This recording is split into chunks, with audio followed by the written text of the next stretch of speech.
our journey begins. By the way, hi, I'm Steph, and along with my husband Pete and our 4-year-old son Hayes, we have been traveling a lot, but today we're making our way back to our hometown of Chattanooga, Tennessee, and we're going to film our travel day.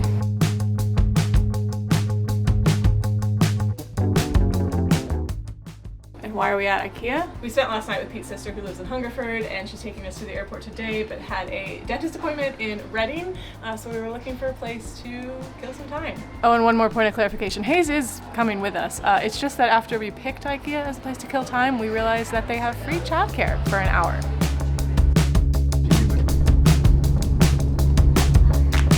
It's £5 to drop off at Heathrow Terminal 2. Who saw that about? Oh, don't forget that. Oh, it's so good to see you. Oh, you're on camera now. Nice. This is a new terminal. Queen Elizabeth's terminal. She got a metro line and an airport terminal? I think it's just maybe called the Queen's terminal. But yeah, no, she did it right, didn't she, before she left?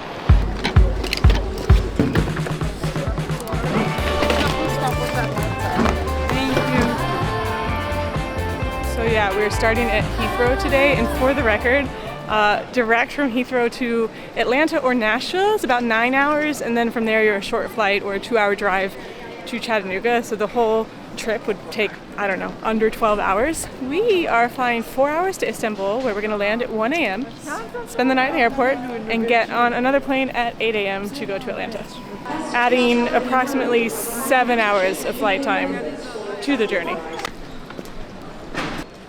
I was going to say that this is a really pleasant experience at Heathrow, if I'm totally honest. If we're both totally honest, Heathrow is our least favorite airport in the world, without question. This was relatively smooth, except this dang tripod that I have. Is it okay? This tripod that I have, the switch pod, love it. It is a hassle for security, and I even took it out this time, and then of course they had to scan my whole bag, which they always do in Heathrow, so it's fine. Are you taking? You're not allowed to. Oh, okay. I'll move over here. Not yeah. at all, yeah. Okay. Thank you. We knew that was going to happen, didn't we? Let's go.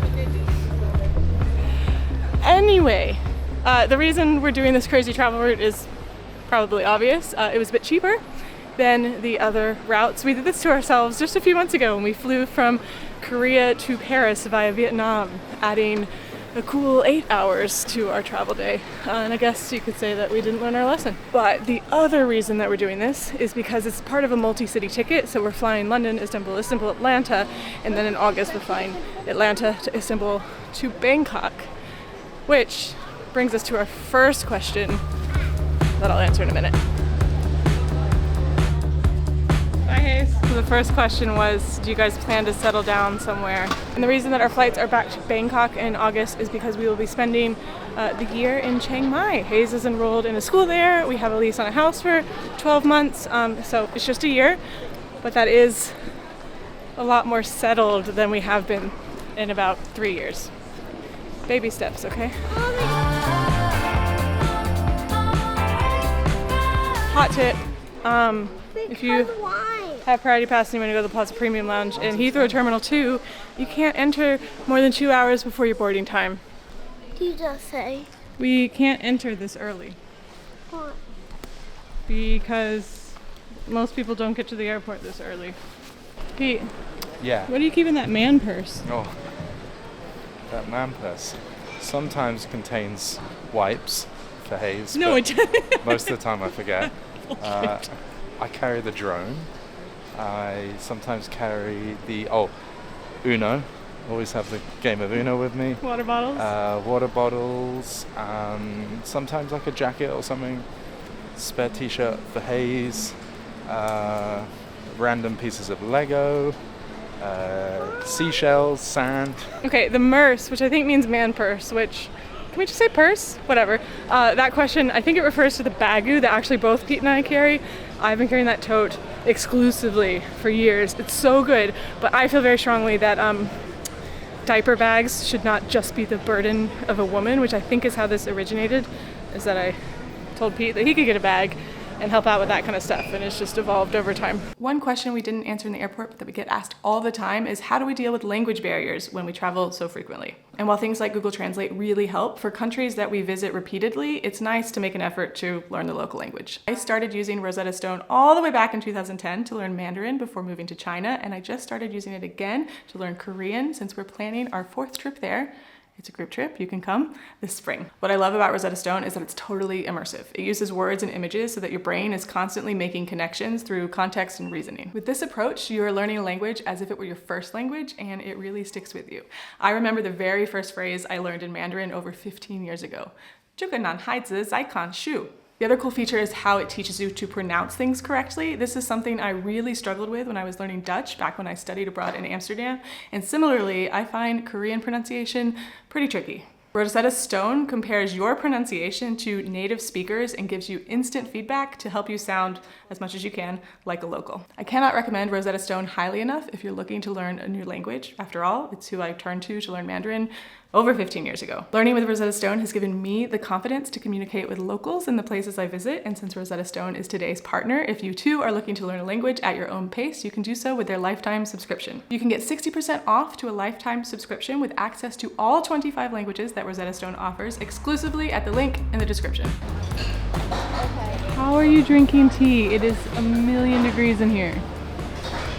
Because isn't there a theory that like hot drinks cool you down? We made it in the lounge, but it's very loud and busy, and for some reason it's 600 degrees in here. But somebody asked, what do we eat along the way on a travel day? And this is the answer. We, because of our credit cards, have access to Priority Pass, which gives us access to airport lounges, and for us it is the most valuable thing we have, because feeding a 4-year-old on a travel day, he is a bottomless pit when we come into these lounges. If you like to have a pre-flight cocktail, we more than earn the amount we pay in credit card fees. I always include a link to our top 2 or 3 credit cards in the description if you're curious about that. Somebody else asked about what snacks you pack. Same answer. I come to the lounge and I come prepared with our stasher bags. These are those like reusable Ziplocs. And then I load it up with the food from here.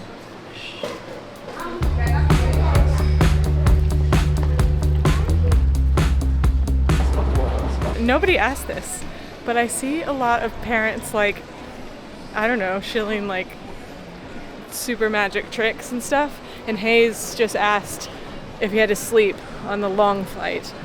And I told Hayes that the name of the game on a travel day is when you feel tired, sleep. If you don't feel tired, don't sleep, probably watch TV. And that is how we do it. It's maybe why no one asked that question.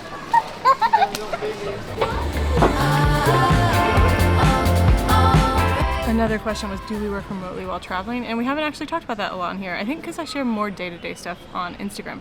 But anyway, we traveled full-time for 18 months, and then we came back to Chattanooga for about 6 months. The goal being to see if we could not go back to a 9-to-5 and do enough kind of freelance, get enough remote work.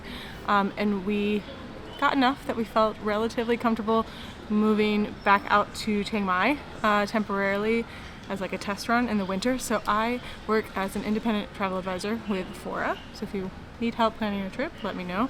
I also do some consulting work with some small Colorado tourism boards.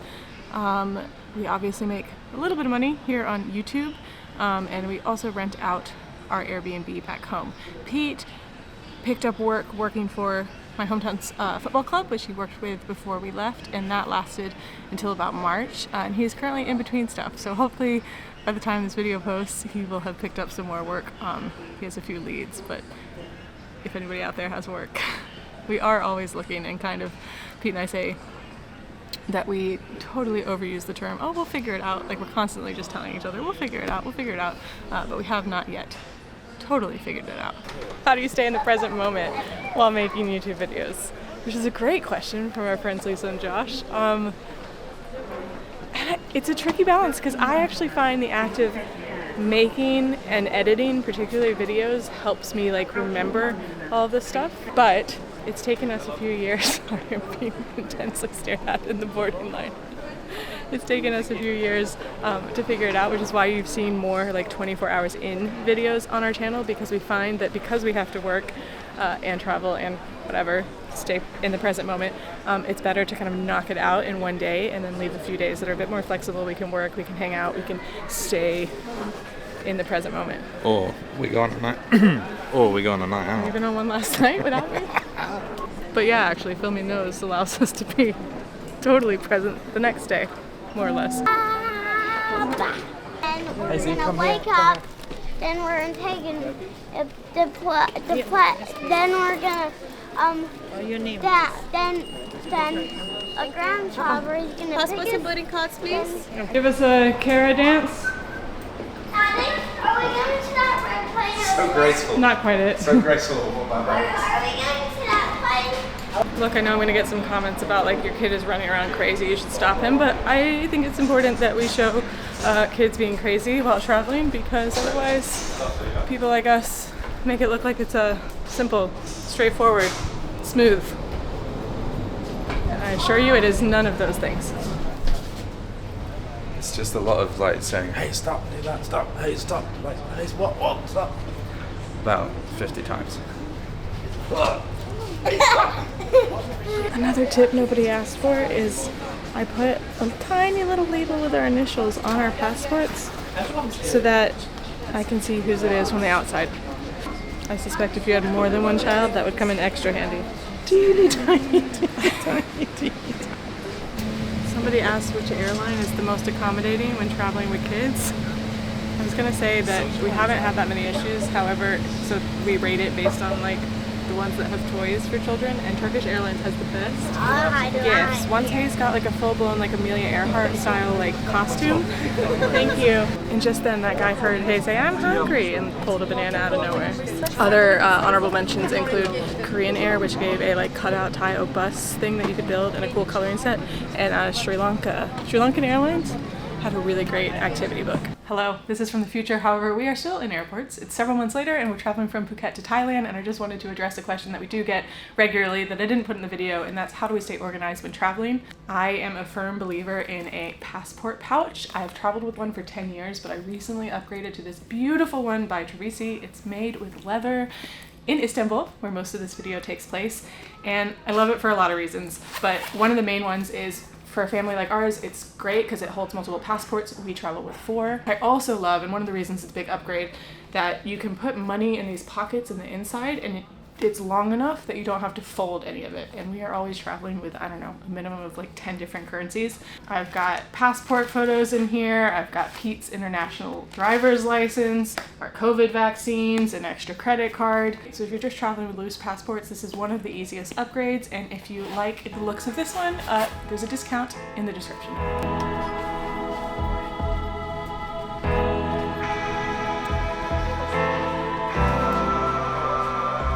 Made it to Istanbul. It's like 2:30 in the morning in Istanbul, so it's only like midnight-ish in the UK.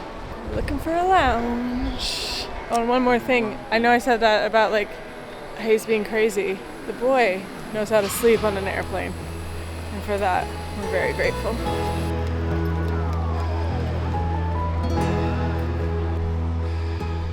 Hey Pete. Hey. Somebody asked if we ever get tired of traveling. Oh, I mean, how can you not get tired with turning up at a lounge at 3 a.m. knowing you gotta kill a few hours till 7? I mean, this is the living the life. Tired right now. Huh? But oh my gosh, excuse me.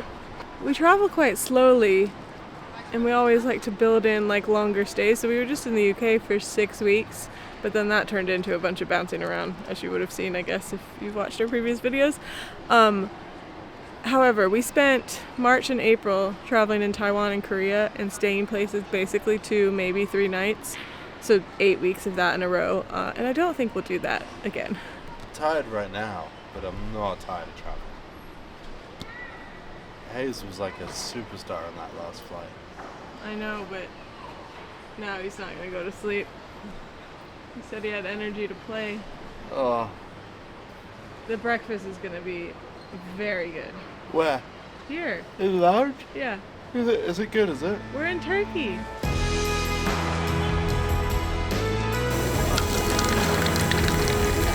We slept. Can't beat a Turkish breakfast. But then 10 have to come pick us up, or 11. Both of them. Oh. Usually only 10 pick us up, right? I think usually they both pick us up, don't they? I don't remember. And we haven't seen them in a long time. I see taking 3 planes, so it's good to get some exercise but before you have to walk a little bit more.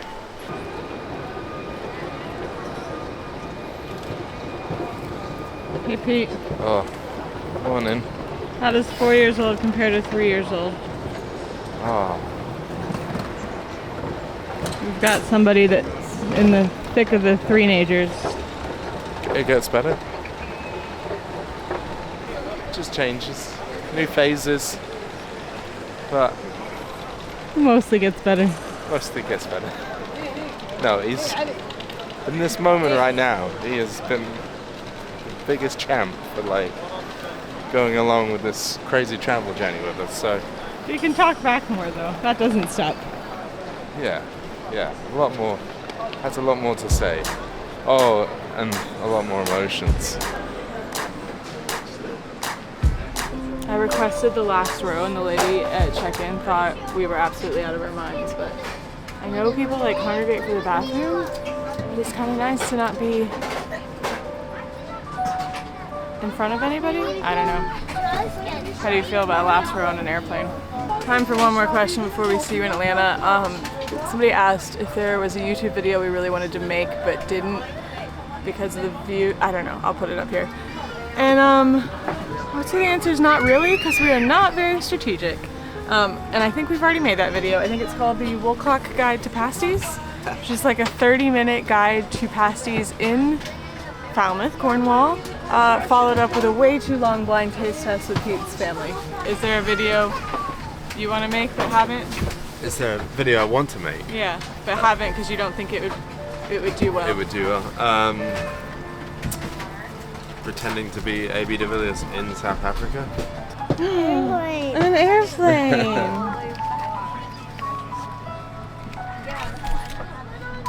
Oh, I'm a person. Yeah, You don't have that one. those are the ones that like direct them into the stand. Yeah, I know that. This flight is literally never ending. It's 11 hours in total. We have 3 to go. Somebody asked the most annoying part of YouTube, and I think it's the disconnect. Like, editing is tedious, but I enjoy it. I think the disconnect between like your vision or concept and like what I'm actually capable of executing on is always a struggle. And then also just trying to make videos while also have meaningful family experiences with a 4-year-old, which is the priority, means that like even if you have an idea you think you can execute, you in the moment can't always. Which is why our videos are so raw. I'm gonna put my contacts in. Where do we have to go? We'll have to go to here. Who's gonna be there when we get there? 11. And what are you gonna say to them? I don't know. Because if you yank it, see it's not very long. But if you yank it like farther in, I'll make that yank very long. Look how far we've come. Welcome to Atlanta. Welcome to Atlanta, United States of America.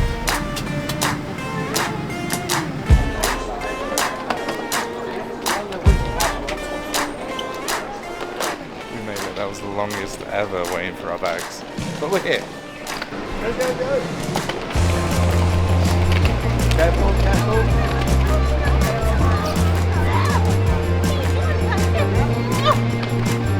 Boy, that was a long time for luggage.